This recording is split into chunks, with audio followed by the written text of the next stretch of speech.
तो कल जो समाकलन बताया गया था, अब उसका जो है कुछ फार्मूले हैं।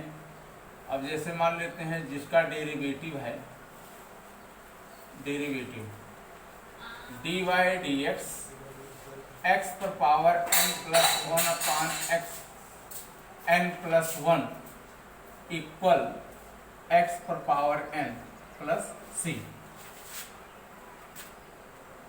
D Y D X sine X equal cos x,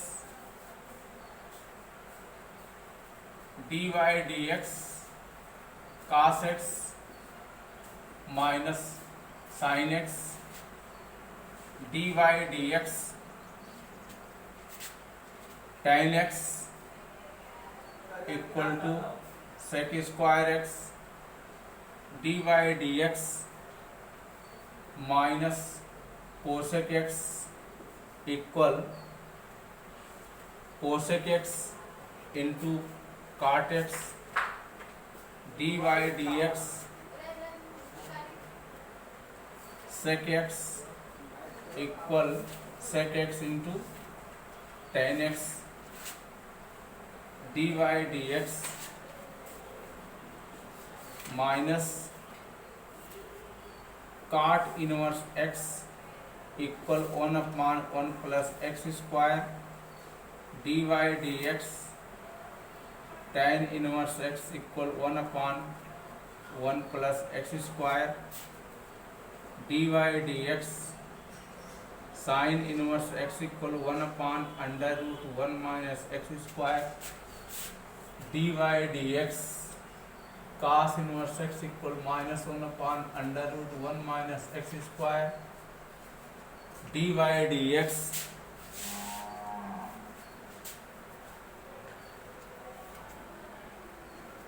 sec inverse X equal one upon x under root x square minus one, D Y D X minus cosec inverse X equal one upon x under root x square minus one, D Y D X E पर power X equal to E पर power x, D Y D X log mod X equal one upon x, D Y D X A पर power x upon log a base E equal a पर power x. तो ये इसके अवकलज हैं और इसी का उल्टा प्रत्यवकलज यानी समाकलन होगा। अब समाकलन में जैसे हमने D Y D X X पर power N plus one by N plus one किया, अब इसी का अगर हम समाकलन करेंगे तो समाकलन एक्स पर पावर एन डी एक्स ये इक्वल हो जाएगा एक्स पर power N plus one upon N plus one plus सी। तो इस तरह से इसका जो डेरिवेटिव होगा इसी का उल्टा हम लोग जो है इंटीग्रेशन करेंगे यानी एंटी डेरिवेटिव। और एंटी डेरिवेटिव में जैसे फार्मूला आपका पहला है एक्स पर power n into d x equal x पर power N plus one upon N plus one plus c, integration of sine x into d x equal minus cos x plus c, cos x d x equal sine x plus c, integration of sec square x d x equal tan x plus c, integration of cosec square x into d x equal minus cot x plus c, integration of sec x into tan x d x equal sec x plus c, integration of d x upon under root one minus x square equal sine inverse x plus c integration of d x upon under root 1 minus x square equal minus cos inverse x plus c integration of 1 upon 1 plus x square d x equal tan inverse x integration of 1 upon 1 plus x square d x equal minus cot inverse x plus c integration of e पर power x d x equal हो जाएगा e पर power x plus c integration of d x upon x under root x square minus 1 equal sec inverse x plus c integration of d x upon x under root x square minus 1 equal minus cosec inverse x plus c integration of 1 upon x d x equal log mod x plus c integration of a पर power x d x equal a पर power x upon log a base p plus c. अब इतने फार्मूले हैं समाकलन के जो अवकलन के यानी अवकलन का उल्टा होता है, लेकिन कुछ ऐसे हैं जिसका हम डायरेक्ट समाकलन नहीं कर सकते हैं। कुछ त्रिकोणमितीय फंक्शन ऐसे मिलेंगे जिसका हम डायरेक्ट समाकलन नहीं कर सकते हैं। अब हम लोग आते हैं एक्सरसाइज, इस पर एक एग्जाम्पल देते हैं कि कैसे हम लोग इसका प्रयोग करेंगे और इसमें कुछ प्रॉपर्टियां भी हैं। देखिए, जैसे मान लेते हैं एक्स स्क्वायर का हमें समाकलन करना है एक्स स्क्वायर डी एक्स, तो फार्मूला हमारा कहता है कि x पर पावर n dx इक्वल होता है x पर पावर n प्लस 1 अपान n प्लस 1 प्लस सी।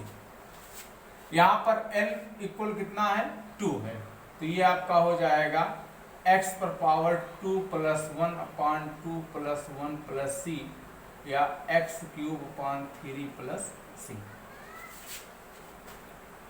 या मान लेते हैं x पर पावर माइनस 5 dx है, तो ये आपका हो जाएगा x पर power minus 5 plus 1 upon minus 5 plus 1 plus c, यानी x पर power minus 4 upon minus 4 plus c, या इसी को हम लिख सकते हैं माइनस 1 अपान 4 x पर पावर 4 प्लस सी।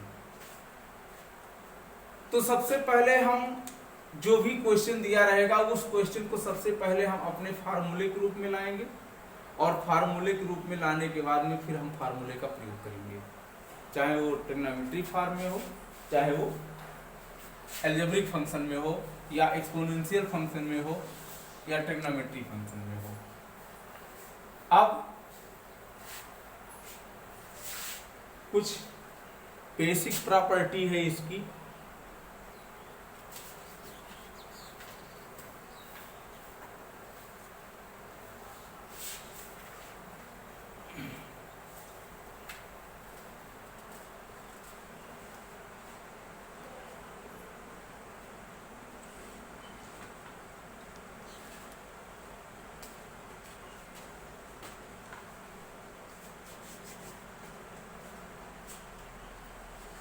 देखिए, समाकलन f(x) plus gx into dx, अगर दो फंक्शन आपस में जोड़े गए हों अथवा घटाए गए हों तो इनका समाकलन होता है, ये दोनों फंक्शन अलग अलग समाकलन किए जाते हैं f(x) dx plus minus gx dx।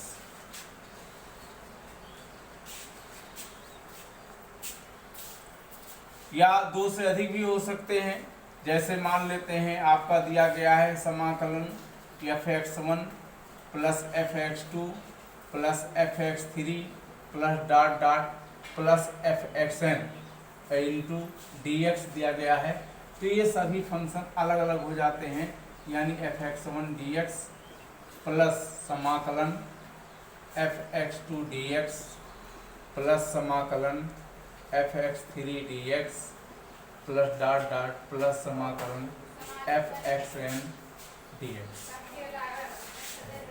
तो इस तरह से हम लोग जो है इस प्रॉपर्टी का प्रयोग करते हैं। इसमें भी मल्टीप्लिकेशन भी है, डिवाइडेशन भी है, लेकिन इन दोनों का प्रयोग अभी बाद में होगा। पहले हम इस पर चलते हैं। एक्सरसाइज 7.1 7.1 में कह रहा है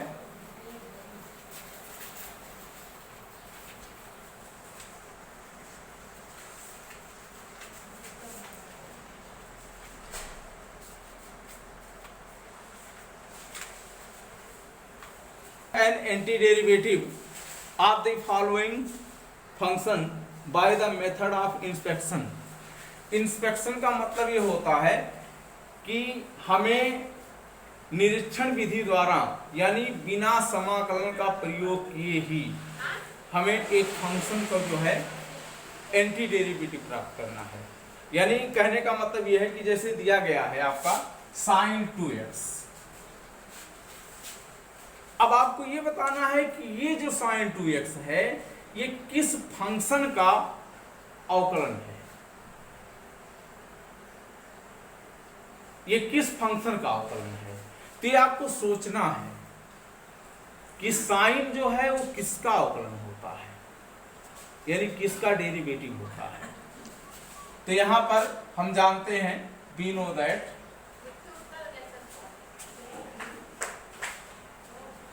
dy dx cos 2x equal होता है माइनस साइन 2x इंटू 2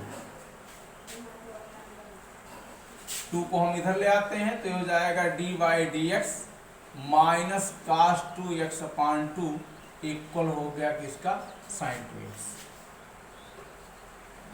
तो यहां पर आप क्या लिखेंगे sin 2x का एंटी डेरिवेटिव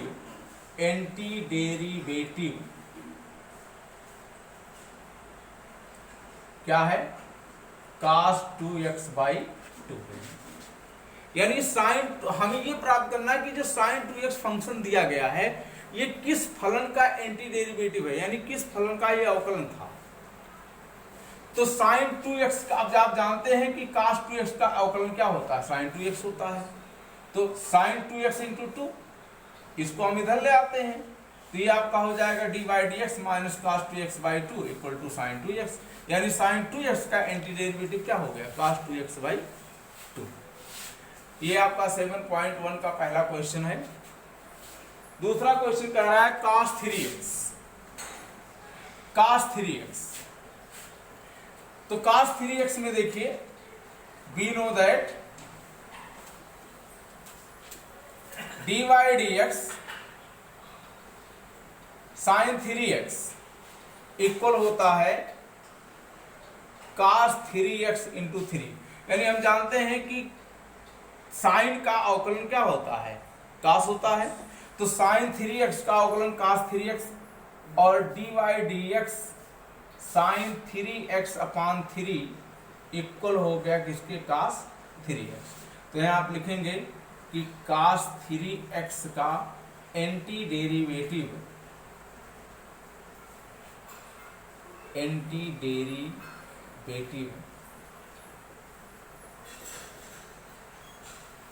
sin 3x अपान 3। तो इस तरह से हम लोग जो है इस क्वेश्चन को हल करते हैं। ये क्वेश्चन नंबर 2 है। अगला देखते हैं क्वेश्चन नंबर 3। क्वेश्चन कह रहा है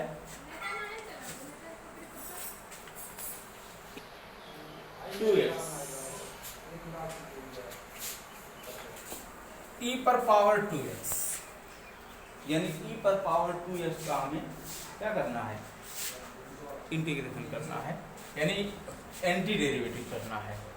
तो e पर पावर 2x हम जानते हैं वी नो दैट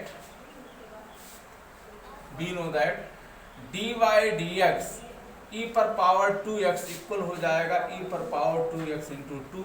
यानी dy dx e पर पावर 2x/2 इक्वल हो गया e पर पावर 2x। यानी e पर पावर 2x का एंटी डेरिवेटिव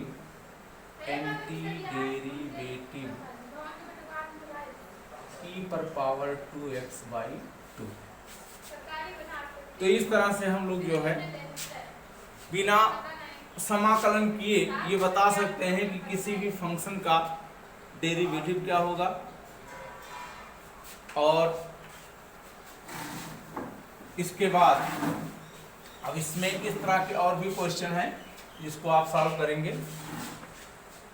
अब हम लोग फार्मूले पर चलते हैं और आपका क्वेश्चन नंबर 6 एक्सरसाइज 7.1 का क्वेश्चन नंबर 6 कहता है इंटीग्रेशन 4 इंटू ई पर power 3x plus 1 into dx। यहाँ पर दो फंक्शन आपस में ऐड हैं, हम इनको क्या करेंगे अलग अलग कर देंगे प्रॉपर्टी के अकॉर्डिंग। तो ये हो जाएगा आपका 4e पर पावर 3x dx और प्लस क्योंकि यहाँ 1 लिखा है तो 1 लिखते नहीं इसलिए 1 इंटू dx लिखते हैं।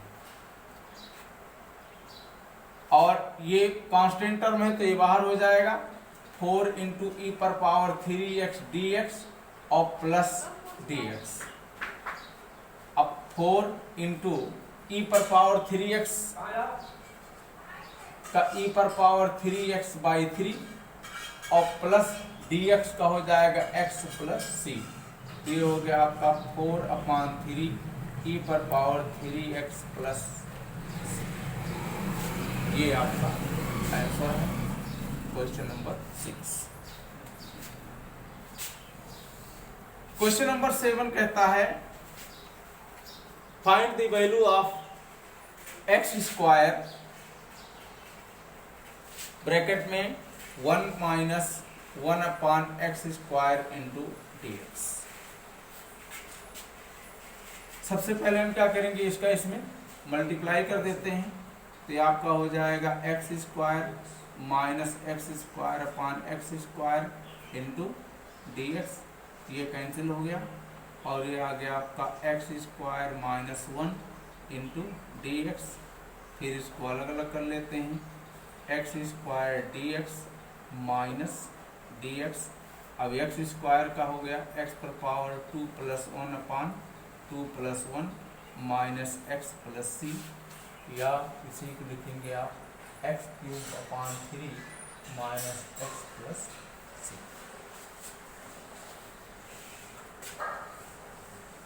Question number 8 integration of ax square plus bx plus c into dx।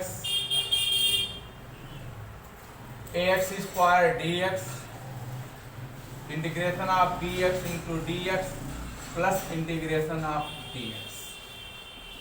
a into x square dx plus b x dx plus c dx। तो आपका हो गया a into x cube upon 3 plus b into x square by 2 plus c into x plus c, यानी a x cube upon 3 plus b x square by 2 plus c x plus c।